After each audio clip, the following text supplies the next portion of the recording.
Have you ever prayed and felt like you were talking to empty air? Have you ever looked at your life and wondered whether you are alone in all this effort? Welcome back to the channel. Today we are exploring the divine-human relationship in a way that does not depend on blind belief and does not collapse into cold skepticism either. We are going to treat it as a living question that shows up in every fear you face, every choice you make, every loss you survive, and every act of kindness you offer when nobody is watching. Two ideas will carry us through this story. First, the divine-human relationship is not primarily about distance between you and some faraway power. It is about the quality of your attention and the truth you are willing to serve.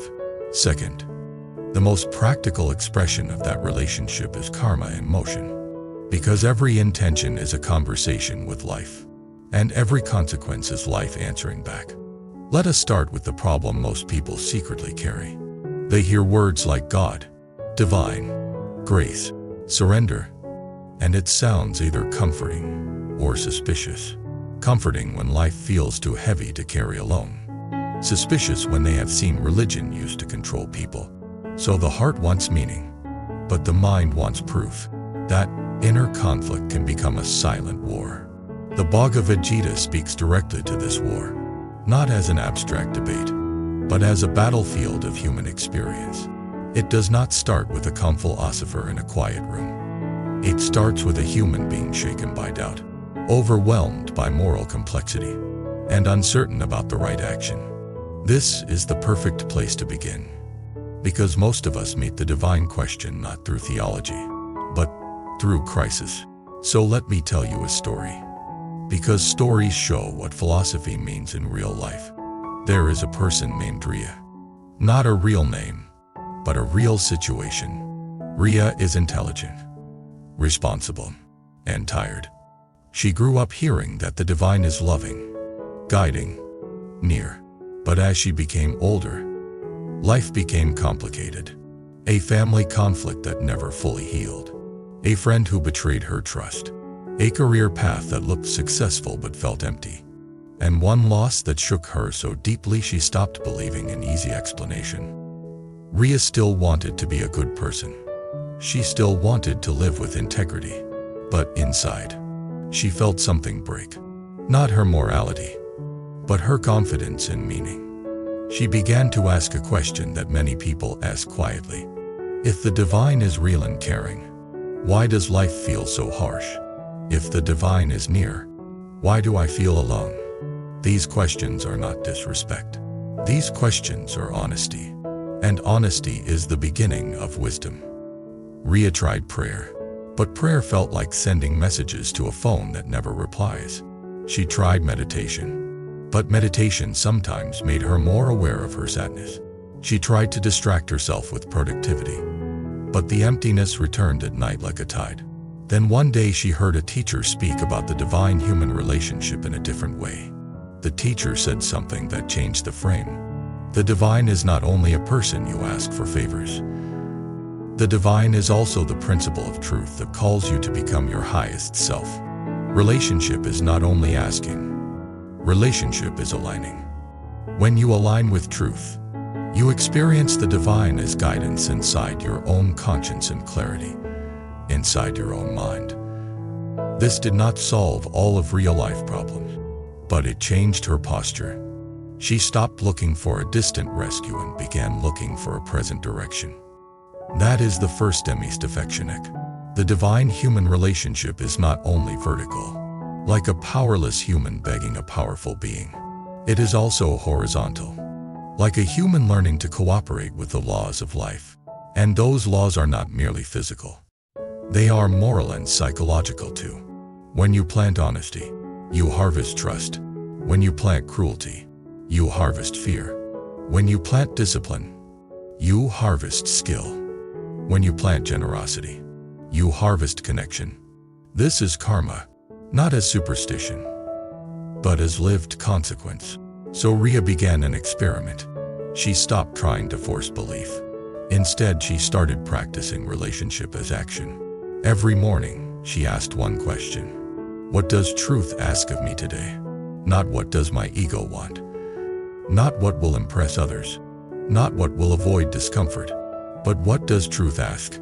Then she took one small action aligned with that answer. Sometimes it was apologizing instead of defending. Sometimes it was doing her work with care instead of rushing. Sometimes it was saying no to a request that would destroy her health. Sometimes it was forgiving someone internally, so she could stop bleeding energy into resentment. Sometimes it was helping quietly without expecting praise. At first, these actions felt small, but over time, something happened. Ria began to feel less fragmented. Her mind became less noisy. She started to experience a kind of inner companionship. Not a voice in the sky, but a steady sense that when she chose truth, life felt cleaner. This is the second demystifectionic. Many people think the divine human relationship must be dramatic to be real, but often it is subtle. It is the quiet relief you feel when you stop lying. It is the inner strength you feel when you face fear and do the right thing anyway.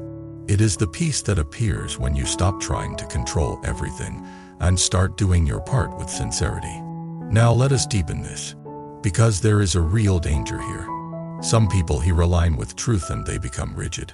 They become judgmental. They turn spirituality into a courtroom. That is not wisdom. Wisdom includes compassion, because compassion understands how hard it is to change. So, the divine human relationship includes both law and love. Law without love becomes cruelty. Love without law becomes chaos. The Gita holds both. It speaks about duty and devotion. It speaks about discipline and surrender. It speaks about action and inner freedom. But how do you relate to something you cannot see? You relate through the only doorway you always have: your intention. Intention is the invisible thread between your inner world and your outer actions. Every day you are offering intentions into life. Some intentions are fear-based. Some are ego-based. Some are compassionate. Some are wise. Life answers all of them with consequences. This answering is how the relationship becomes visible. So if you want to understand the divine human relationship without superstition, watch your life like a laboratory. Notice what kind of consequences follow different inner states. Notice how your speech affects your relationships. Notice how your habits affect your health. Notice how your honesty affects your inner peace. This is not cold analysis. This is sacred observation. Because observation itself is awakening. Now let me bring in another character. Because the divine human relationship is also about surrender. And surrender is often misunderstood. There is a man named Kareem. Kareem grew up hearing that surrender means giving up. He hated that idea because his life taught him that if you give up, you get crushed. So Kareem built a life on control. Control of schedule. Control of image. Control of emotions. Control of outcome. He achieved a lot, but he also became tense. His body was always tight. His mind was always scanning for threats. Even good news made him anxious because good news created fear of loss. Kareem did not call it anxiety. He called it responsibility. Then a health issue forced him to slow down. Not a complete collapse, but enough to break the illusion that control equals safety. He began to realize he was not living. He was managing. A friend suggested reading the Bhagavad Gita not as a religious book, but as a manual for inner stability. Kareem resisted at first, but he was tired of his own mind. So he tried. He encountered the idea of surrender. It triggered him. Then he read a deeper explanation. Surrender does not mean you stop acting. Surrender means you stop claiming ownership of outcomes. You do your duty with full effort, but you release the obsession that you must control how the world responds. You let your action be your offering. This changed everything. Kareem began to practice surrender as a daily skill. Before important tasks, he took a breath and said inwardly, "I will do my best and I will accept the result with dignity." At first it felt fake, but repetition reshapes the nervous system. Over weeks, his body started believing it. His performance improved because he was less tense. His relationships improved because he was less controlling. His sleep improved because he stopped rehearsing disasters all night. This is the third demystifectionic. Surrender is not weakness. Surrender is the courage to meet reality without fighting the uncontrollable. It is also compassion toward yourself because it releases you from the prison of perfectionism. Now, where is the divine in this? The divine is in the shift from ego control to truth cooperation. The divine is in the capacity to act cleanly. The divine is in the peace that comes when you stop adding unnecessary suffering. The divine is in the love that becomes possible when fear loosens. Some people call that grace. Grace is not only miracles. Grace is the invisible support that appears when you align with wisdom. Grace can show up as a helpful person at the right time. Grace can show up as a sudden clarity that saves you from a bad decision. Grace can show up as the strength to apologize. Grace can show up as the humility to ask for help. Grace can show up as the willingness to forgive. But here is a key point. Grace often flows where sincerity is present. Sincerity means you are not performing spirituality. You are living it. Now let us talk about devotion. Because divine human relationship is often described as devotion. And devotion is often misunderstood as emotional dependence. Devotion in its mature form is not clinging. Devotion is orientation. It means you orient your life toward what is highest. It could be God in a personal sense. It could be truth as a principle. It could be compassion as a vow. It could be wisdom as your inner North Star. Devotion means when you are confused, you return to the North Star rather than to your impulses. This is why devotion is protective. Impulses are fast. Impulses can be childish. Impulses can be destructive. Devotion slows you down and reminds you of your chosen path. That slows down karma creation and makes karma cleaner. Ria began to see devotion this way. She stopped demanding that belief feel perfect. Instead, she devoted herself to one practice. Speak truthfully without cruelty. That became her worship. When she succeeded, she felt peace. When she failed, she took responsibility and repaired. Repair became part of devotion too. Kareem devoted himself to another practice. Act with full effort and release obsession with outcomes. That became his worship. Over time, he felt less fear. And when fear arose, he did not feel ashamed. He treated fear like weather and returned to his vow. Notice what is happening. The divine human relationship becomes a living relationship with your own highest intention. Now we need to address the question of suffering again. Because that is where people either deepen faith or abandon it. Why do bad things happen? Why does suffering exist? There are many levels to this question. Some suffering comes from our own choices and habits. Some suffering comes from other people's choices. Some suffering comes from nature and unpredictability. Some suffering comes from systems and injustice. Life is complex. The Gita does not offer a simplistic answer that makes everything feel fair immediately. Instead, it offers a path. It says you can respond to suffering in a way that increases suffering or reduces it. You can respond with hatred or with wisdom. You can respond with despair or with courage. You can respond with revenge or with compassion. Those responses create different karma, and that karma shapes your future. So the divine human relationship is not primarily a promise that you will never suffer. It is a promise that you can become someone who does not waste suffering. You can transform suffering into wisdom. You can transform fear into compassion. You can transform loss into gratitude. You can transform uncertainty into humility. This is not romanticizing pain. This is using pain rather than being used by it. Now let us bring in one more story. Because betrayal and conflict are where divine human relationship becomes very practical. There is a woman named May. May trusted a close friend with something personal. That friend shared it with others. May felt humiliated. Her mind created 1,000 revenge speeches. She wanted to expose the friend, to punish, to make them feel the same pain. This is a human reaction, but it is also a karmic crossroads. May had been listening to teachings about devotion and inner freedom. She remembered a line that stayed with her. You have a right to your action, not to the fruits of action. That line does not mean be passive. It means choose your action based on truth, not based on the craving to control outcomes or hurt others. So May took a breath and asked a difficult question. What action will create the least suffering long term? Not the least discomfort short term. Long term. She chose to speak privately to the friend. She expressed the impact clearly. She set a boundary. She did not attack the friend's character. She described the behavior and the consequence. Then she stepped back from the relationship. May still felt pain, but she did not create a new war. She protected herself without becoming cruel. That is compassion with strength. That is divine relationship in action. Because she chose dharma, the right way, over ego revenge. Later, something unexpected happened. Other people noticed her dignity. They trusted her more. Her social world became cleaner. She experienced a subtle form of grace.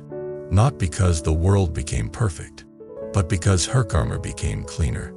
Now, let us connect all these stories to one central lesson. The divine-human relationship is not mainly about whether you can prove the divine like a math equation. It is about whether you can live in a way that reveals divinity through your character.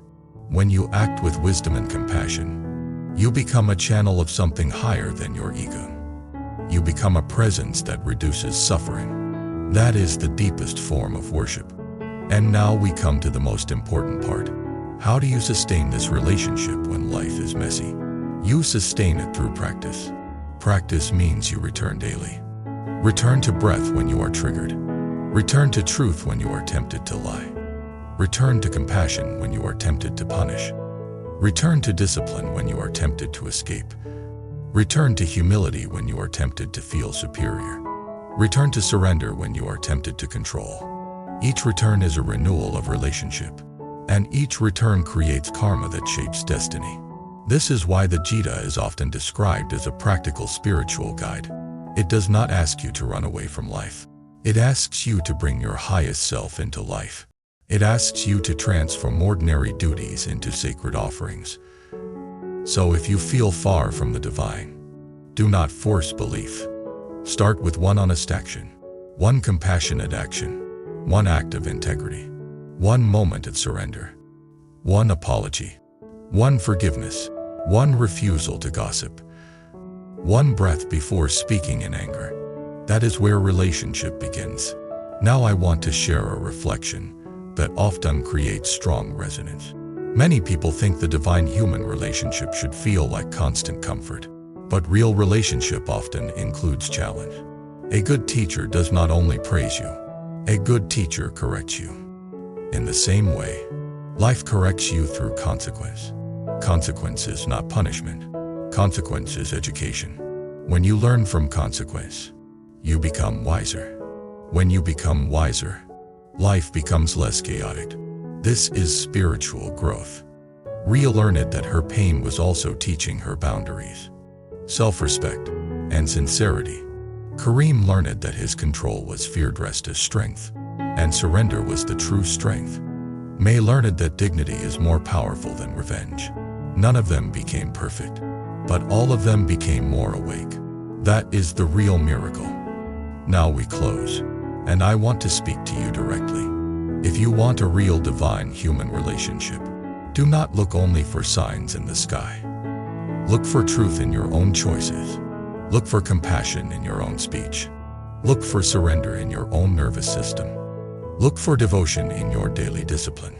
And when you fail, do not collapse into shame. Repair, return, begin again. Beginning again is also a sacred act. Thank you for spending this time with me today. I want you to share your thoughts in the comments. Do you experience the divine as a personal presence, a principle of truth, the feeling of guidance, or something else? When did you feel most connected? And when did you feel most distant? Share your story so someone else reading can feel less alone. And if you want more long-form storytelling that turns spiritual teachings into practical daily wisdom, please subscribe to the channel, like the video, and leave a comment to support this space. Your support helps these conversations reach more people who are quietly searching for awakening, wisdom, karma clarity, compassion, and a destiny shaped by truth rather than fear.